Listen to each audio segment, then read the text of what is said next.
at the Jesse James farm, and I usually don't do videos in museums, but this time I'm going to make an exception because there's some extraordinary things here, artifacts that I thought were very interesting. This is the pocket watch of Jesse James' father, Reverend James, right there. And that little tack that you see there is a tie tack that Jesse James wore right there. I don't know if the guns are, the original guns, I don't know if they're James artifacts though. But that looks like some type of a Bible or pocketbook here. I'm not sure what that is. These were all donated to the museum in 1988 by Ethel Rose Owens, who was the granddaughter of Jesse James and James R. Ross, great-grandson of Jesse James. So these are all artifacts that are legit, if you will.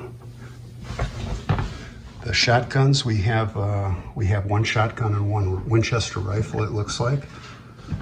It's a double-barreled shotgun. It looks like a 16 gauge to me, with the double trigger.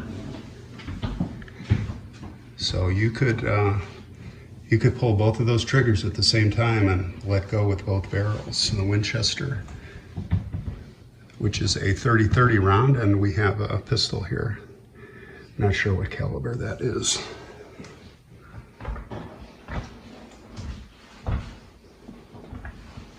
Let's take a look.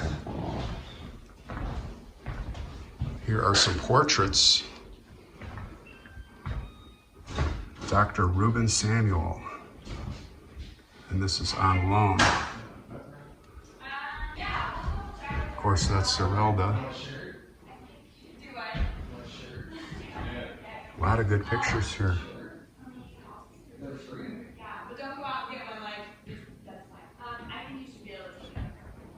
Boy, that's an amazing picture. Look at that.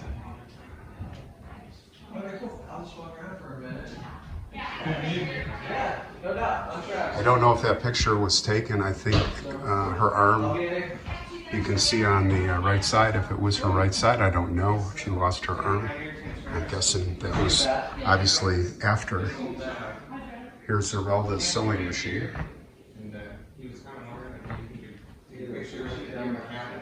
Is that a singer? I don't know. He's big on social media and stuff. Do you want to drive it down that road? We can go down there. Here's a picture of the Reverend, the father, portrait. That's what he looked like.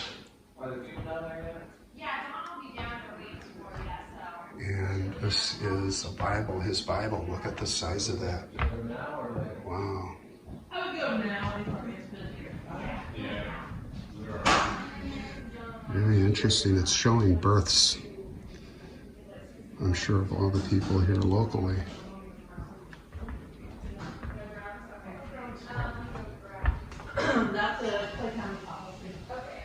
Here's a shaving mirror for the Reverend.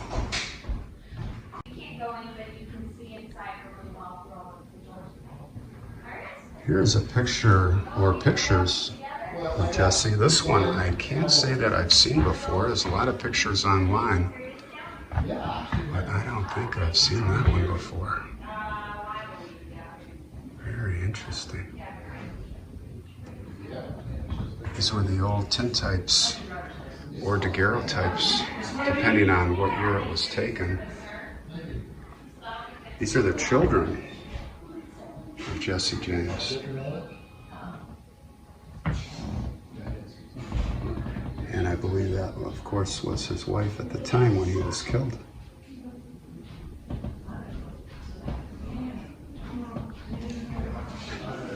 Of course, here's a picture of Frank James. We've seen that picture online. Now look at this. There's an old embalming table. This is the casket in which Jesse James was buried. Look at that, and it looks like it had the glass top. Here's the original casket, and you can see the mud on there. And this is what was buried right here in the backyard. Now, I'm not sure it had glass insets. It looks like metal that's peeling away. And the lid of the coffin is on the embalming table. I don't know that that's the actual embalming table, but very interesting.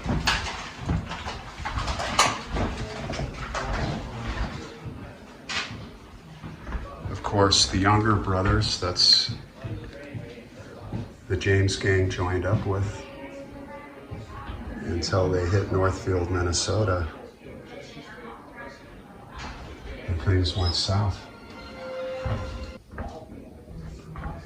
And as we were talking about, it was about midnight on January 25th, 1875 that these guys came out.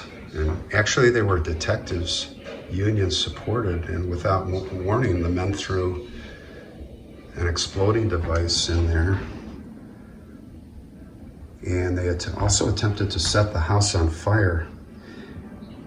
Now the device was kicked into the fireplace where it exploded, and Frank and Jesse's 8-year-old half-brother Archie was killed, and that's where Zerelda lost part of her arm. Of course, the James brothers were not apprehended. Here is another picture of Zerelda.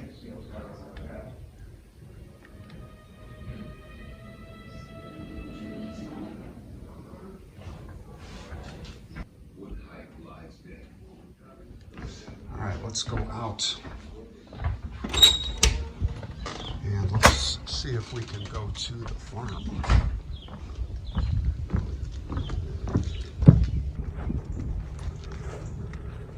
Clay County Historical Society Historic Landmark. It's really nice that this was saved. Look at that. Fairly small, compact, but not tiny. You know, I think we can go inside. What a bonus.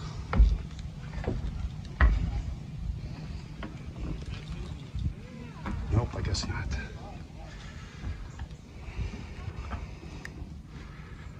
All right. Well, let's walk around to the other side and see what we see.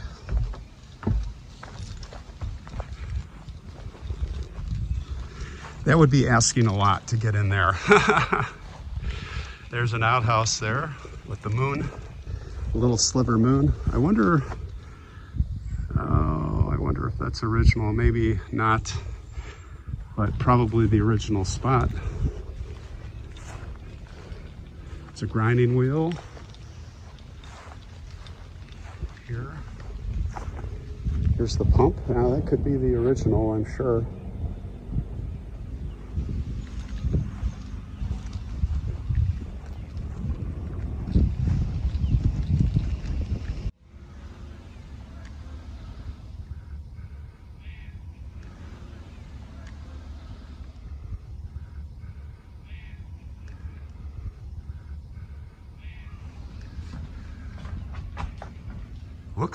It looks original. Can't get in. Now perhaps we can see through the screen here.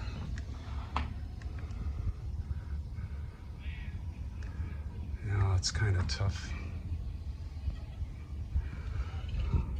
Perhaps in the window. Is this the original? This is original. This is the 1820s portion of the cabin. Okay. The James family moved here in the 1840s, so Okay. they didn't have to build it themselves. They bought a used home. Right. So was this the original cabin and then they added this? Yes. Oh. In the 1890s, Zerelda had this added onto the log cabin.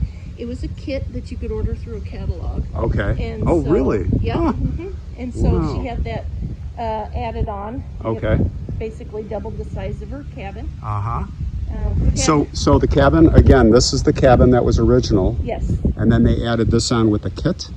Yes. Or- A kit. oh, that- Yep. this that you was a ordered through kit. Catalog. That No, was in the can't get in 1890s. there, right? Can't look? No. That's okay. I can look in the window, right? Sure. Yeah. Windows and doors. Sure. What else can you tell me? Well, so after Jesse passed away in 1882, Yeah. he was buried out here in the front yard, so Mama could keep an eye on him. Okay. Can't see in And there. strangers just started showing up because everybody knew who Frank and Jesse were. They wanted Right. to look around. So Mama would give them tours for 25 cents. She'd take them through the cabin. She'd take them up here to the gravesite. Tell Oh, the stories. gravesite. Can we walk up there? Yeah, go ahead. Yeah. But she charged people 25 cents for the tour. Okay. And then if they wanted a souvenir Right. from their visit, she would sell them a rock off of Jesse's grave for another 25 cents. Oh boy. So maybe that's how she afforded that nice They donation. probably got a lot of money, yeah. Oh yeah. Because he became quite a legend. That's right. So this is the original spot that he was buried, like right here. Yeah, from 1882 till about 1902. His wife passed away in 1900. She was buried at the cemetery in town, so Uh-huh. it was shortly after that they moved him from here to the cemetery in town so they could be buried there together. Okay. Wow, Did that you say is you've been to the amazing. cemetery? All right, that's gonna do it. We're gonna head out of here and head over to the cemetery.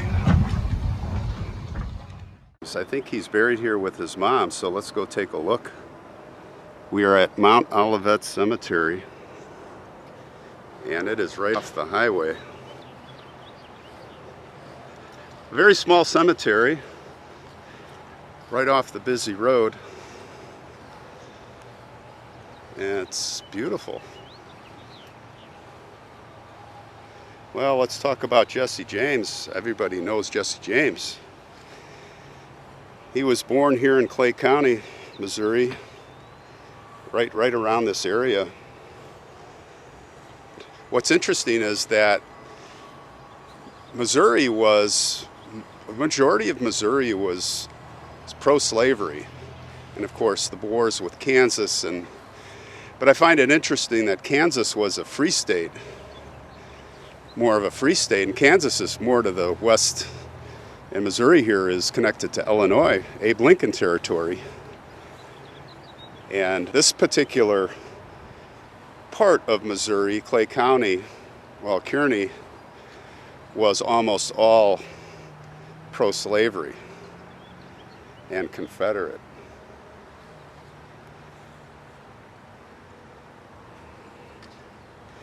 Of course, as you probably know, Jesse had an older brother, Frank, and also he did have a younger sister named Susan.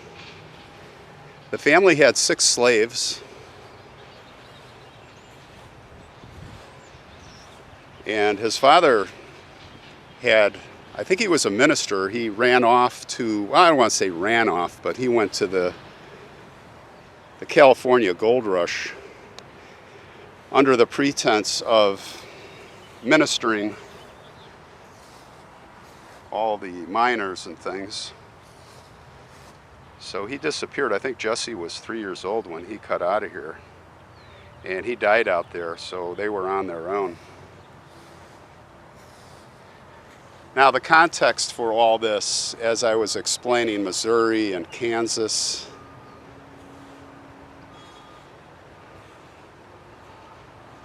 was the Civil War, of course.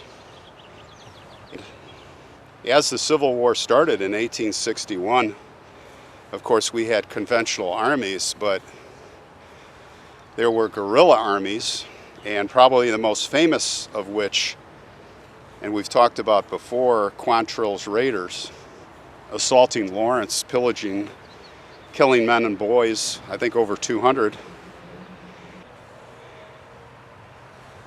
But these wars were the war was pretty intense, but these wars with the guerrilla groups, between the bushwhackers and the Union forces, as it was said, they were consisted of local militias known as Jayhawkers. We know about Lane coming across and Quantrill's group coming across the other way, so a lot of skirmishes that all culminated with that Lawrence sacking. But in May of the year, well, it was Frank. Let me just start out by saying it was Frank was part of Quantrill's raiders.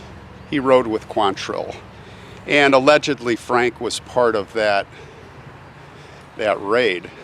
So they came looking for Frank, and they came here, and that's the famous story of when I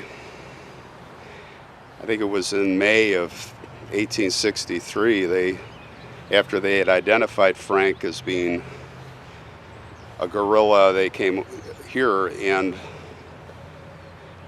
blew up his house. Mom Zerelda got her arm blew off. The stepfather was taken out and hanged, but not killed. It was like a torture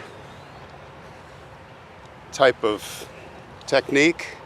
Of course, Jesse was a young kid still, and it said that they lashed him. There's a lot of bad guys on both sides. That is for sure.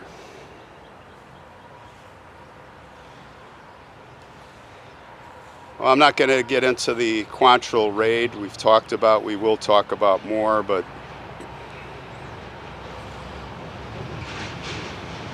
we'll talk about Jesse. He really didn't become well known until 1869 when he and his brother robbed a bank in Gallatin, Missouri here. And Jesse had shot and killed the cashier, a guy named Captain John Sheets, and he thought that Sheets was the man who killed one of the famous combatants, very notorious, Bloody Bill Anderson. He was finally killed. That guy was really scary. I'll show his picture. And he lived up to his name, Bloody Bill. He killed well, Bloody Bill, by the way, his sister was killed, murdered, accident, maybe not. She was in a jail with a bunch of other women under Union captivity, if you will, and the roof collapsed. And many of them, his sister was killed, along with some others. So it all came back to here. So that was the first string of robberies. I mean, Jesse and Frank, they would become the first famous for making train robbery fashionable, I guess. You can just imagine the territory out here being so vast. None of this existed. Houses and just rolling hills and trees. So they would carry out a string of robberies from Iowa to Texas, from Kansas to West Virginia. They robbed banks and stagecoaches. And a lot of times they would just carry out the robberies in front of crowds. It was almost like a show, and they loved it. Jesse actually liked the publicity. He was becoming famous. The downfall really started on September 7th, 1876. It was the opening day of hunting season up in Minnesota, where they were hanging out, and they had joined up with the younger gang, and they had attempted to rob a bank, First National Bank of Northfield, and the robbery went all wrong. Everybody pretty much got shot up or captured, mostly shot up, and only Frank and Jesse did escape. The gang was getting cut down, yeah, but they continued from 1876 to 1879 to pull off more robberies. But little by little, the gang was pretty much whittled down to nothing. Here we are at the grave of Jesse and his mom, Zerelda. So let's take a look here. Beautiful stone. Jesse W. James born September 5th, 1847, assassinated. And that is true. Bob Ford did that. On April 3rd, 1882, Zerelda, who had her arm blown off in that attack by the Union soldiers that attacked her home. She was born in 1845 and she died just as the turn of the century, November 13th, 1900. And there's a beautiful stone here. And look at the flag. How interesting and diversive is that?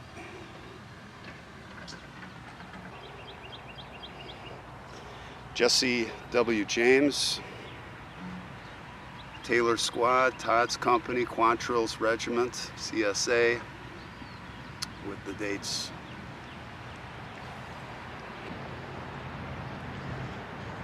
By 1881, Jesse was pretty weary, and his gang, as I said, had been pretty much annihilated. So he moved the family to St. Joseph, Missouri, not far from here, not far from where he had been born. There were two brothers that he trusted. It was down to them, Charlie and Robert Ford.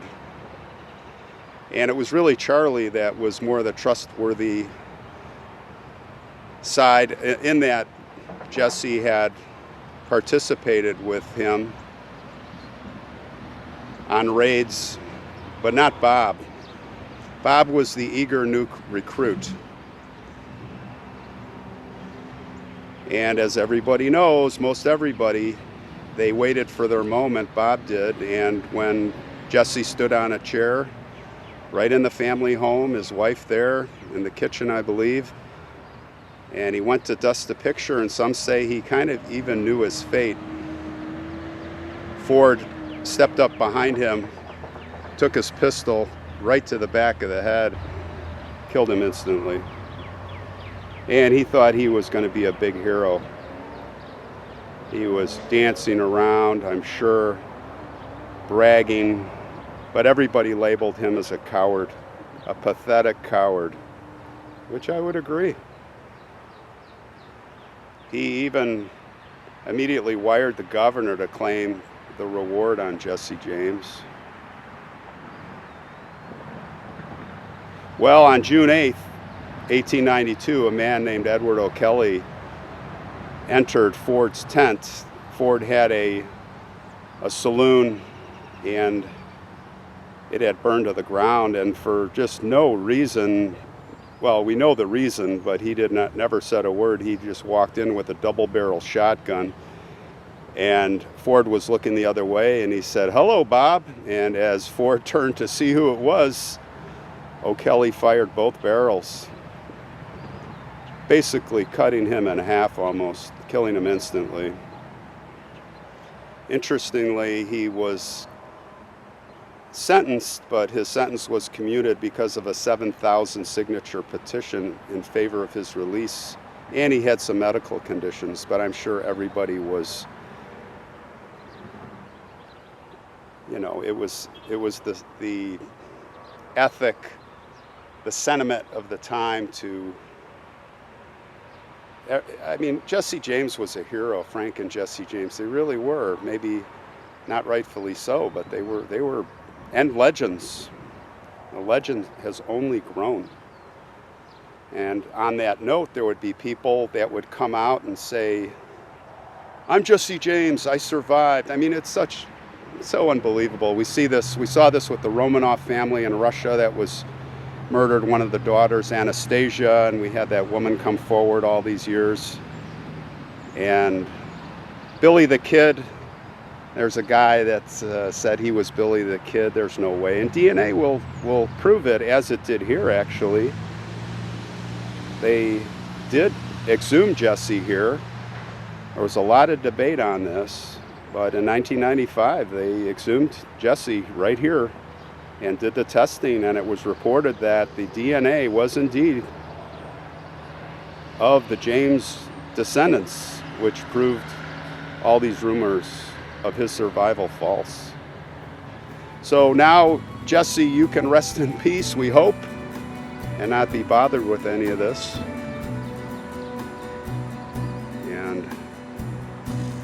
That is the Jesse James story. His popularity and legend will only grow.